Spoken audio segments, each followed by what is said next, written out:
안녕하세요. 이번 시간에는 뷰포트의 상태를 제어하는 메뉴에 대해서 알아볼 텐데요. 조금 어려울 수가 있습니다. 전체적으로 다 아실 필요는 없고요. 이 처음 공부를 하시는 분들은 그냥 강의를 한번 듣고 흘려버리십시오. 흘려버리시고 다시 두 번 듣고 세 번 들을 때 그때 좀 더 세밀하게 들어보시면 되겠습니다. 자, 보면은 플러스 단추가 있고요. 그다음에 퍼시시브, 스탠다드, 디폴트 세팅 각각 이렇게 있는데요. 플러스 단추는 기본적으로 이 뷰포트를 최대화시키고 또는 최소화시키고 그런 기능이고, 액티브 뷰포트라는 거는 현재 선택한 뷰포트를 활성화시키는 그런 뷰포트 그런 기능이고요. 디지블 뷰포트라는 거는 현재 선택한 뷰포트를 말 그대로 디지블 한다는 뜻인데, 뭐 이 디지블이라는 의미는 업데이트가 안 된다는 얘기입니다. 업데이트가 안 되기 때문에 이거는 사용을 하시면 안 되고요. 뭐 속도를 좀 빠르게 그러니까 비포트 어떤 작업을 하다 보면은 비포트가 어떤 버벅거린다든지 그런 경우가 있는데, 그럴 경우에는 이렇게 D를 누르시면 이렇게 디제블로 바뀝니다. 단축키는 D고요. 이럴 때 한 번씩 쓸 수가 있고요. 그 외에는 쓰는 거는 그다지 좋지 않습니다. 자, CO 그리드는 그리드를 온오프 시키는 거고요. 단축키는 G죠. 그 다음에 뷰큐브라는 부분인데, 뷰큐브와 스트링 힐이라는 부분은 다음에 다시 할 겁니다. 자, 뷰큐브 부분은 요런 아이콘들 보이시죠? 이런 아이콘들을 스트링 힐과 뷰큐브 이 두 가지를 이용해서 조정을 하실 수가 있습니다. 자, 스트링 힐은 요 기능이고요. 뷰큐브는 요걸 뜻합니다. 자, XB는 필요 없고요. 그 다음에 나머지는 뭐 필요 없습니다. 컨피그 뷰포트는 이렇게 뷰포트를 설정하는 대화 상자가 되겠습니다. 예, 다시 조금 이따 보도록 하고요. 그 다음에 두 번째 퍼스펙시브라는 글자 보는데, 이걸 관점 뷰포트 레이블 메뉴라고 합니다. 관점 뷰포트 레이블 메뉴. 관점이라는 것은 포인트 오브 뷰라고 해서 어떤 뷰포트의 바라보는 시점을 조정하는 메뉴입니다. 카메라라는 부분이 있고 라이트가 있는데요. 현재 뷰포트 상에서는 카메라가 설치가 되어 있지 않고요. 라이트도 설치가 되어 있지 않습니다. 일단 플랜이라는 거 하나 만들고요. 이 위에 티어 포트를 하나를 드래그해서 만들겠습니다. 그러면 이 상태에서요.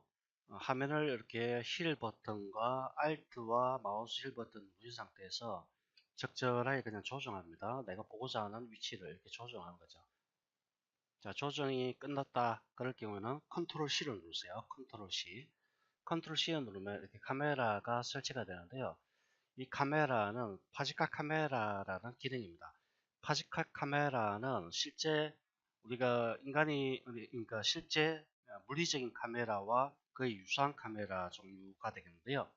카메라에 보면은 파지칼이라는 카메라와 일반 스탠다드라는 카메라 두 가지가 있습니다.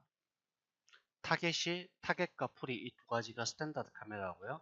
파지카 카메라라는 게 맥스 2016 버전부터 새롭게 도입된 카메라 타입이 되겠습니다. 자, 이때 보시면은 카메라가 이 부분에 파지카 카메라가 나타나죠. 만약에 퍼시픽 15가 선택된 상태에서 카메라 메뉴에 가시면은 퍼시픽 카메라가 이렇게 지정이 되죠. 또는 또 다른 방법이 있는데요. 여기서 C를 누르세요. C. 자, 퍼시픽 15가 선택된 상태에서 C를 누릅니다. 그러면은 카메라가 현재 하나만 설치가 되어 있기 때문에 퍼시픽 카메라 001번이 선택이 되고요. 만약에 여기서 어, 카메라를 하나 더 설치하겠습니다. 자, 이렇게 사용자가 탑 화면에서 어떤 카메라 시작점에서 클릭해서 타겟점까지 이렇게 들어갑니다. 그럼 카메라가 설치가 된 건데요.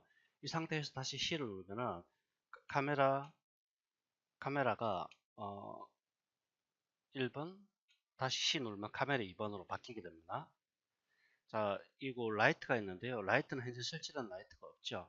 자, 라이트도 타겟이 있고 풀이가 있는데, 일단 타겟을 클릭한 다음에 그냥 이렇게 드래그해서 하나 그냥 대강 만드십시오. 자, 이 상태에서 라이트로 가면은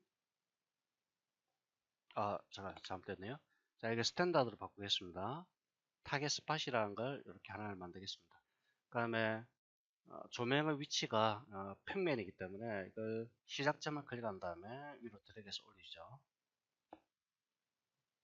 자, 스팟이 나오죠. 이런 식으로 카메라에서 바라보는 방향과 라이트에서 바라보는 방향을 이렇게 뷰로 지정할 수 있다는 얘기입니다. 근데 라이트는 잘 쓰지 않고요. 가장 기본적인 게 카메라가 되겠습니다. 자, 퍼스펙시브 화면이고요. 카메라는 다 지워버리죠. 자, 나머지 뷰포트는 다 아시는 거고요. 오토그래픽과 퍼스펙시브의 차이점은 소점이라고 했죠. 소점, 즉 소점이 있느냐 없느냐 그 차이입니다. 자, 나머지는 다 아시는 거고요. 그 다음에 Save Active Perspective View라는 거는 현재 활성화된 뷰포트를 저장한다는 뜻이고요. 별 의미 없습니다. 그럼 Extend 뷰포트는 좀 확장시켜주는 기능인데요. 여기 보면은 다양한 기능들이 있습니다. 뭐 트랙 뷰, 씬 익스플로러, 세그마틱 뷰, 액티브 세이드, 그리드, 뭐 세이프 쭉 있습니다. 무시하십시오 그냥. 저도 잘 모르겠습니다. 왜냐 써본 적이 없기 때문에. 근데 메뉴들을 기능들은 다 알죠. 저는 메뉴들 기능도 다 알기 때문에 어, 뭐 일문을 이런 부분을 쓰는 사람도 있을 겁니다. 그런 건 우리 건축 인테리어 쪽보다는 주로 뭐 애니메이션 쪽이나 영상 쪽에서 쓰긴 할 텐데 저는 써본 적이 없습니다. 그다음에 중요한 부분이 요겁니다. Show Shape Frame 단축키는 Shift F입니다. 자 여기서 카메라를 컨트롤 C를 눌러서 다시 설치하시고요. 여기 상단에 보면은 랜드 셋업이라는 게 있습니다. 랜드 셋업. 자 랜드 셋업 보시죠. 클릭합니다. 랜드 셋업 클릭하면은 첫 번째 커먼이라는 부분에 아웃풋 이건 해상도를 뜻하는데요. 출력 해상도입니다. 여기서 상단에 저 렌더라는 부분 있죠. 만약에 여러분들이 렌더러라는 부분이 아트로 지정되어 있을 경우 이걸 스캔라인으로 그냥 바꿔주십시오. 스캔라인으로 바꿔주시고요. 그 다음에 640에서 480인데 이걸 렌더 버튼 클릭합니다. 이때는 카메라가 선택되어 있어야겠죠. 자 그러면 렌더링이 이루어지게 되는데요. 여기 보면은 세이프 프레임이라는 거는 렌더링 했을 때 나오는 이 전체적인 크기를 갖다가 표시를 해주는 역할입니다. 자, Shift F를 누르겠습니다. Shift F를 누르면 이렇게 어떤 노란색 테두리가 나타나는데요. 이 노란색 테두리 내에서만 렌더링이 이루어진다. 그런 의미입니다. 요거는 해상도에 따라서 크기가 달라집니다. 자, 800, 600을 지정하면은 800, 600 좀 더 커지죠.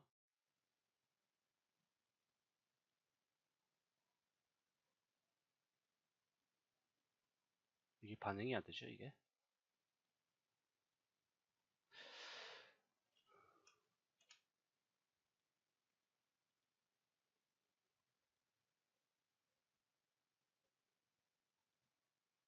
자,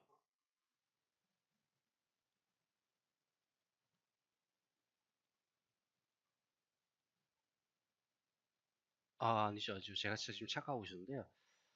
어, 다시 말씀을 드리겠습니다만은 이 셀프 프레임이라는 거는 실제 렌더링 했을 때 어느 부분이 렌더링 될지 그 영역을 지정하는 겁니다. 근데 이 셀프 프레임은 사실은 원래 이 역할 자체가 이걸 안전 영역이라고 얘기하는데요. 그러니까 옛날 요즘에 나오는 16대 9, 즉 가로가 16이고 세로가 9 또는 16대 10 이 정도 되는 모니터가 아니라 그 CRT 모니터 있죠. CRT TV. 옛날 뒤쪽에 그러니까 TV나 모니터 뒤쪽이 아주 크기나 박스 형태로 큰 거 있죠. 그런 거 4대3 모니터인데 그런 모니터 TV의 경우에는 자막을 잘못 입혔을 경우 자막이 잘리는 경우가 있습니다. 그러니까 영상을 제작할 때 자막을 잘못 위치를 시켜서 자막이 잘려버리는 경우가 있어요. 그런 경우를 방지하기 위해서 쓰는 게 셰프 프레임이었습니다. 근데 지금 맥스에서는 실제 렌더링 될 그 뷰, 그 화면 그 자체를 갖다가 표시를 해주게 됩니다. 그럼 나머지 이 부분을 보시면은 이 플랜 중에서 왼쪽 부분에 이 부분 있죠? 이 부분이 잘려서 표시가 안 한다는 뜻이고요. 저 아래쪽 부분 이 부분도 잘려서 표시 렌더링이 되지 않는다 그런 의미죠. 이런 경우에는 여기서 뭐 펜 기능을 통해서 이렇게 카메라 위치를 이런 식으로 조정하신다든지 이렇게 작업을 하셔야 되겠죠. 자, 비포트 클리핑이라는 것은 카메라에서 바라보는 시점을 잘라 보인다는 뜻입니다. 이거는 카메라의 기능을 보면은 카메라를 옆으로 커맨드 패널 옆으로 잡아 당기겠습니다. 자 보면은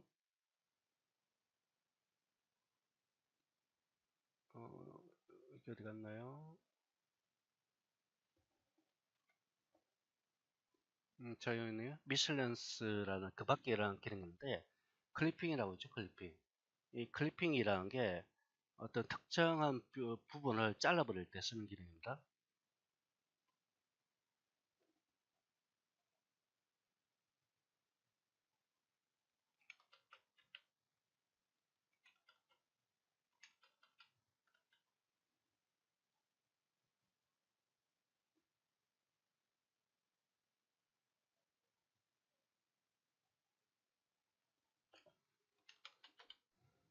이 평면이 나타나는데요.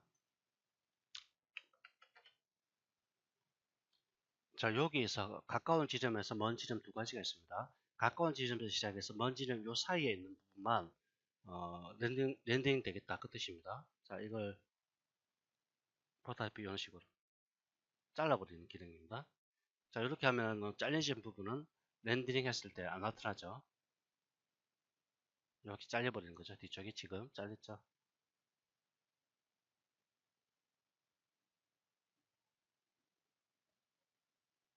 자, 이런 식으로 나타나게 됩니다.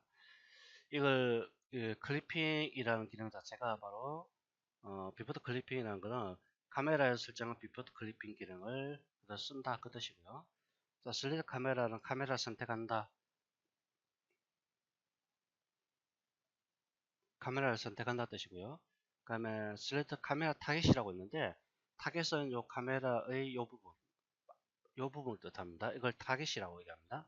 타겟을 이렇게 움직이는 경우가 있고요. 또는 카메라 자체를 클릭해서 이렇게 움직이는 경우가 있습니다. 두 가지 형태가 있기 때문에 카메라 자체를 이렇게 움직이게 되면 바라보는 시점을 바꿔주는 거고요. 타겟을 움직인다는 얘기는 여러 가지 이유가 있습니다. 타겟점은 타겟점이 물체 앞으로 왔을 때 또는 물체에 위치했을 때 물체 뒤에 위치할 때 이런 경우에 여러 가지 현상이 발생합니다. 타겟점이 가까운 경우와 타겟점이 먼 경우 이런 경우는 주로 뭐 블러 현상이라든지 또는 DOF라든지 뭐 이런 것들을 시뮬레이션하고 할 때 쓰는 방식입니다. 자, 그 다음에 스탠다드라는 게 있습니다. 스탠다드는 음영 처리 레이블이라고 합니다. 음영 처리 레이블 메뉴라고 얘기하는데요. 클릭해 보면은 하이 퀄리티 스탠다드 퍼포먼스 DX 모드 이렇게 나옵니다. 이거는 비포트에서 물체를 봤을 때와 프론트나 탑이나 레프트에서 봤을 때 좀 이상하죠. 지금 탑이나 레프트나 프론트에서 봤을 때 물체가 선으로 보입니다. 그런데 퍼스펙티브에서 보면은 물체가 면으로 보입니다. 이걸 세이딩 상태라고 합니다. 세이딩.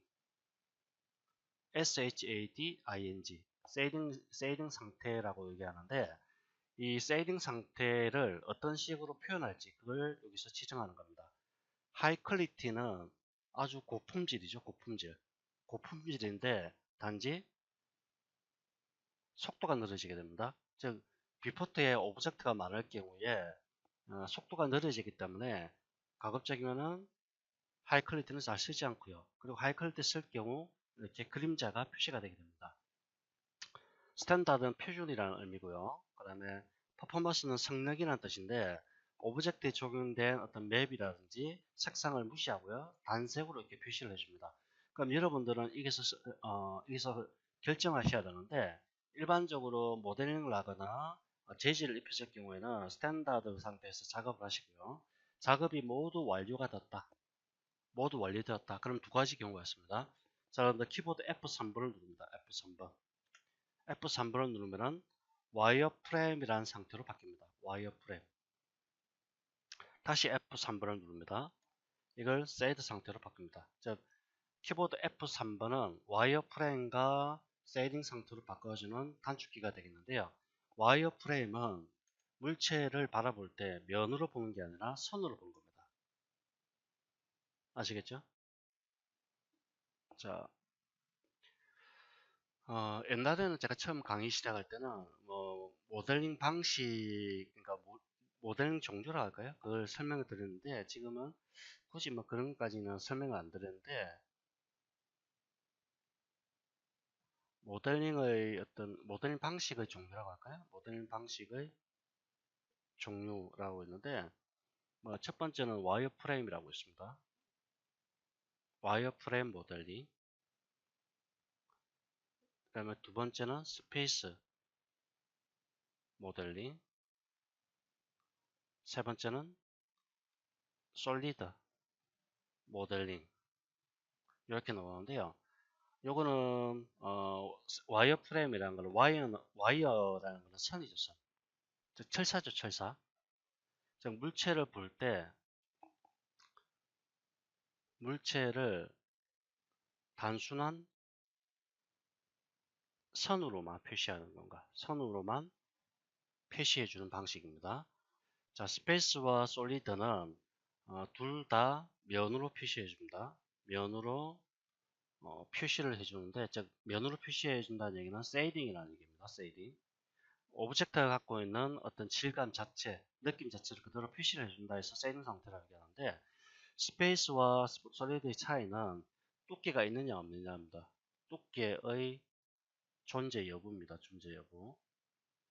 스페이스는 두께가 없습니다. 스페이스는 두께가 없고요. 솔리드는 두께가 있는 거죠. 그래서 스페이스는 최적 계산이 안 됩니다. 이에 반해서 솔리드는 최적 계산이 가능하고요. 즉 그러니까 뭐 면적이라든지 이런 계산이 안 된다는 얘기고요. 이건 가능하죠. 이 외에도 또 요즘에는 또 뭐 좀 더 세분화시켜서 넙스라는 것도 들어가고요. 넙스 모델링 방식. Non-Uniform Rilation B-Spline이라는 어떤 특정한 모델링 방식인데 가장 많이 쓰는 게 라이노죠. 라이노 3D. 그러니까 마야도 요즘에 MA, YA, MA, YA. 마야 3D 프로그램도 이 방식을 주로 쓰기 하죠. 넙스는 굉장히 기하학적인 모델링이나 어, 기하학적인 모델링이나 또는 제품 모델링 같은 거, 제품 모델링과 같은 제품 모델링, 그다음 보석 디자인 같은 이는 뭐 산업 디자인 쪽에서 많이 쓰는 방식입니다. 왜냐하면 굉장히 기하학적으로 부드러운 형태를 많이 요구하기 때문에 이런 넙스 모델링 방식을 많이 쓰고요. 자, 다시 오셔서 이 결국 뭐냐면은 작업이 완전히 끝났다 그럴 경우에는 F3번 상태에서 즉 쉐이딩 상태가 아니라 와이어프레임 상태에서 뷰포트를 설정해 두시면 작업이 좀 더 원활합니다. 왜냐하면 쉐이딩 상태로 작업을 하게 되면 이 쉐이딩 면을 CPU가 계산을 통해서 그래픽 카드를 통해서 모니터를 보여줘야 되기 때문에 그만큼 시간이 늘어납니다. 부하도 많이, CPU나 램이나 이런 거 부하가 많이 걸리고요. 하지만 와이어프레임 상태는 단순하기 때문에 아주 빠른 속도로 작업할 수가 있죠. 그리고 만약 세이링 상태 작업하겠다 그럴 경우에도 퍼포먼스로 바꾸게 되면 속도가 좀 더 빨라지게 됩니다. 자, 유저 디파인드는 사용자가 설정하는 부분인데요. 이거는 아래쪽에 퍼뷰 프리셋이라는 설정 값을 통해서 조정할 때 쓰는 기능입니다. 그러면 라이팅 앤 섀도우라는 부분인데요. 이건 조명과 그림자를 제어하는 부분입니다. 그리고 아주 전에 미테리얼이라는 것은 재질을 제어하는데 이걸 렌더링과는 상관없습니다. 여러분들 어떤 분들이 자꾸 착각하는 게 저번에 제가 요 오브젝트 앤 컬러, 네임 앤 컬러라는 부분 있죠. 요거 오브젝트의 이름과 색상. 요거에서 컬러라는 거는 오브젝트와 오브젝트를 구분하기 위해서 쓴다고 했죠. 실제 매핑을 했을 때 전혀 상관없는 겁니다. 이와 마찬가지로 요 메티리얼 앤 섀도우라는 부분과 메티리얼즈라는 부분은 실제 재질을 적용하고 조명을 적용했을 때 전혀 상관없는 겁니다. 단지 뷰포트 상에서만 일어나는 겁니다. Illuminate and Default Light, Illuminate and Scene Light 두 가지가 있는데 여기서 여러분들 보셔야 될 게 Default Light입니다. Default Light. 디폴트 라이트를 가상의 라이트라고 얘기하는데요.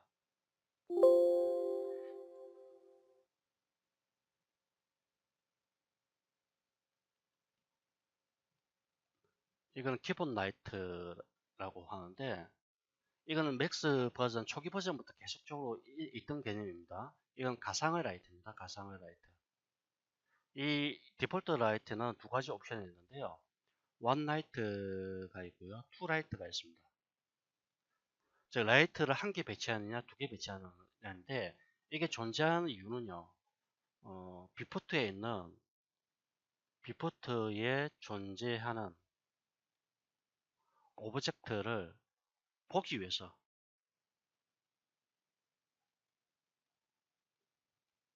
존재를 하는 겁니다. 다른 이유가 없습니다. 만약에 장면에 어떤 스탠다드 라이트나 포토매틱 라이터 또는 뭐 V-Ray를 사용할 경우 V-Ray 라이트를 설정할 경우에는 디포트 라이트는 무시됩니다. 중요한 것은 디폴트 라이트의 목적은 디폴트에 존재하는 오브젝트를 보기 위해서입니다. 제가 처음에 맥스 설명드릴 때 맥스는 현실 세계를 모방하는 프로그램이라고 설명드렸죠. 그 현실 세계에는 조명이 있어야 물체를 구분할 수 있기 때문에 그 물체를 구분하기 위해서 이런 개념을 사용하는 겁니다. 자, 어, 디폴트 라이트를 이용해서 볼 것이냐, 씬 라이트를 이용해서 볼 것이냐인데, 씬 라이트라는 것은 실제 이 조명을 뜻하는 겁니다. 실제 조명을 설치했을 때 그 조명을 이용해서 비포트의 어떤 느낌을 표현하겠다 그 뜻이고요. 라이트 컨트롤에 가면은 뭐 이거는 무시하셔야 되고요. 그럼 CO도 그림자입니다. 그림자. 요거는 앞에서 보면 하이 퀄리티로 설정했을 때 나타나던 부분이었죠. 자, 그리고 유즈 디파이너로 바로 바뀌어봅니다. 꺼버리면 안 나타나고요. 하이 퀄리티에서 표시가 되죠. 앰비언트 오클리전이라는 거는 이게 줄여서 AO라고 읽는데요.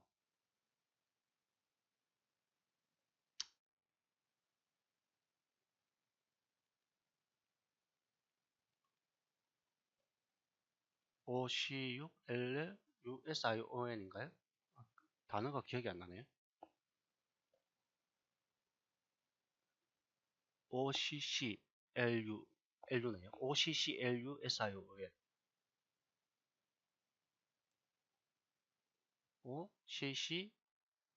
OCCLUSION.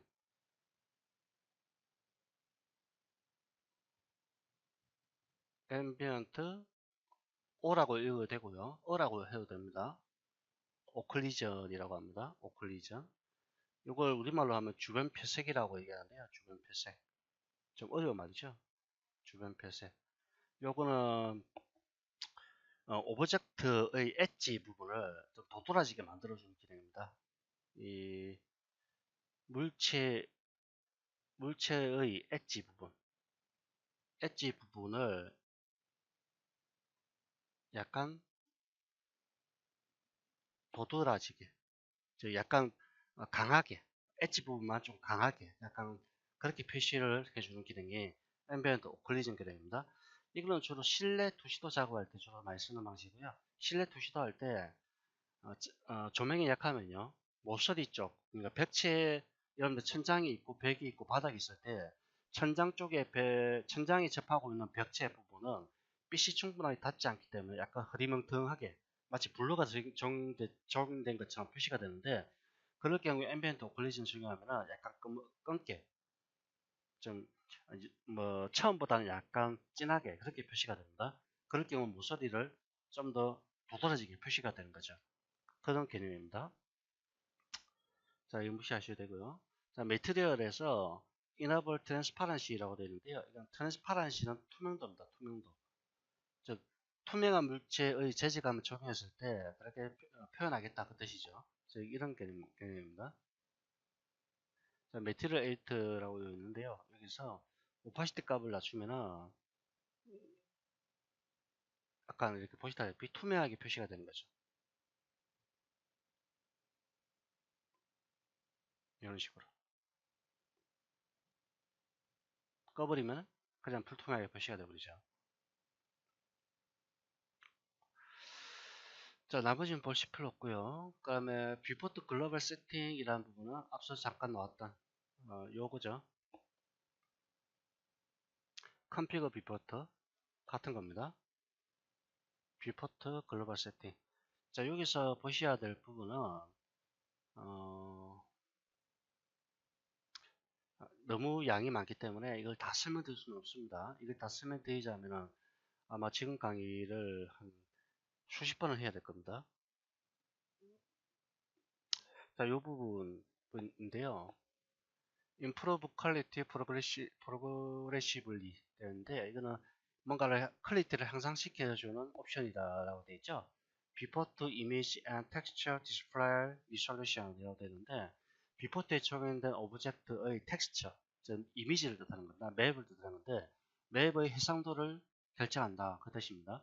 저기 보면은 최대 이미지의 해상도가 1024 픽셀로 지정되어 있고요. 텍스처 맵은 512라고 지정되어 있습니다. 베이크드 프로시저 맵이라는 것도 있고 텍스처 맵이라고 있는데 여기서 중요한 게 텍스처 맵입니다. 만약 여러분들이 어떤 맵을 적용했을 때 맵의 해상도가 너무 떨어진다. 그럴 경우에는 이 값을 좀 증가시키시면 어느 정도 보완이 됩니다. 뭐 위에처럼 1024 이 정도로 하셔도 되고요. 근데 그렇게 할 경우에는 파일 용량이 급격하게 늘어나기 때문에 아주 주의를 해야 됩니다. 차라리 해상도가 떨어지는 맵을 사용하는 것보다는 해상도가 좋은 맵을 써서 매핑하는 게 가장 좋습니다. 뭐 이건 참고적으로 알아두시면 되겠고요. 자, 백그라운드는 좀 이따 볼 테고요. 그다음 레이아웃 우리가 전에 봤죠. 그럼 세이프 프레임, Shift F를 누르실 때 그 부분을 여기서 설정하는 겁니다. 다시 볼까요? Shift F를 눌렀습니다. Shift F를 지금 누른 상태죠. 이 상태에서 세이프 프레임 여기 보면은 액션 세이프, 타이틀 세이프, 유저 세이프가 있는데요. 액션과 어플라이, 액션, 타이틀, 어플라이.